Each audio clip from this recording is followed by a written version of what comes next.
Sa iba pang balita, naglunsad ang city government ng Cabuyao ng isang flood mitigation at river cleanup drive bilang paghahanda para sa nalalapit na panahon ng tag-ulan.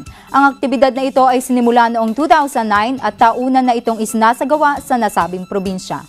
May detalye si Val Quaresma.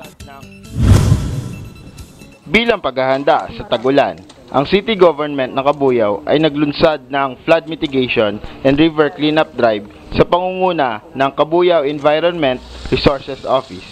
Ang aktibidad na ito ay nagsimula noong taong 2009 sa dahilan sa masaklap na karanasan ng mga Kabuyenyo sa mga nagdaang bagyo, gaya ng bagyong Ondoy.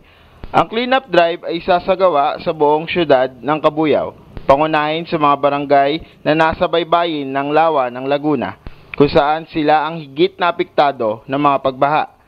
Ayon kay Ginoong Rolando Tenorio, chairman ng Environmental Army ng Cabuyao, isasagawa nila ang mga paglilinis ng mga daang tubig gaya ng mga kanal, estero at mga ilog upang mapabilis ang daloy ng tubig baha sa panahon ng tag-ulan at upang mapanatili din ang kalinisan ng lawa ng Laguna.